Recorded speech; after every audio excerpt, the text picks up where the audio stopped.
My name is Joe Warren. My lifestyle is surfer, outdoors, diving, water-related sports, wilderness, things of that nature.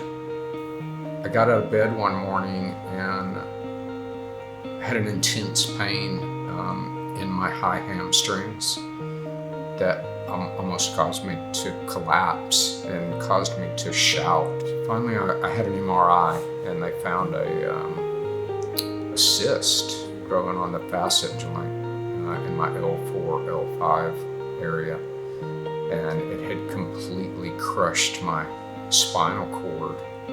So Mr. Joe came to me with a very common problem, the back and pain, with the back pain that radiated down to the leg. The diagnosis was pretty bad. I did get 3 opinions prior to contacting Bumrungrad, and they were all of the opinion that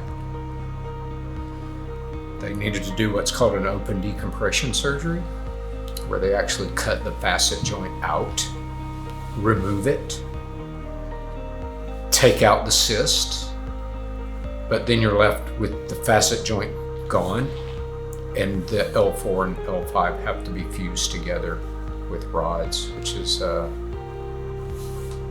was big. It was depressing.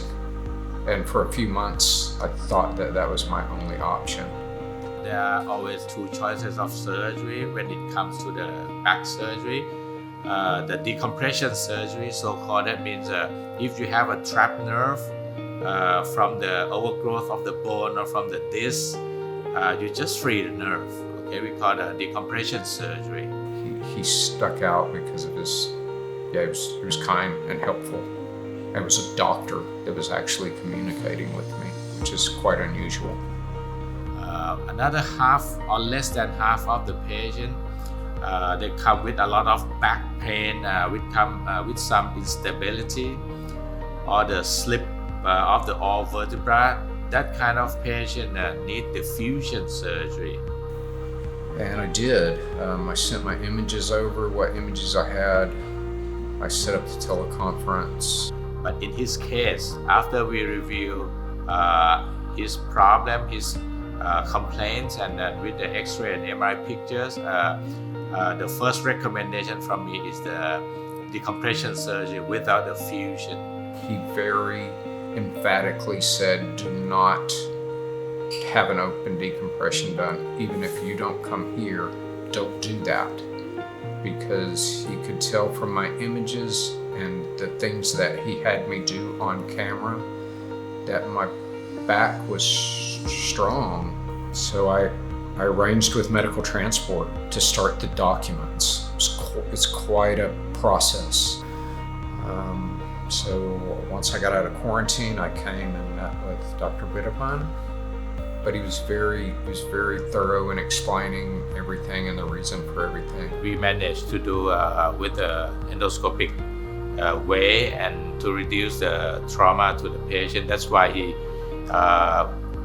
walked immediately with very minimum pain, and he was impressed. And I saw him again around 1 week after the surgery to check him the wound and give him the medical report, fit to fly thing. But he continued with the eye treatment, and he was very impressed with the efficiency of the hospital management. Hours later, I really didn't have pain. I could tell that things were very different. And I actually walked about 6 hours after coming out of surgery. Walked a little bit, pain-free for the first time in quite some time. To the entire Bumrungrad hospital team, Dr. Verapan, your staff, everyone from every desk, and my entire experience here has been nothing short of amazing. Thank you so much. From my heart.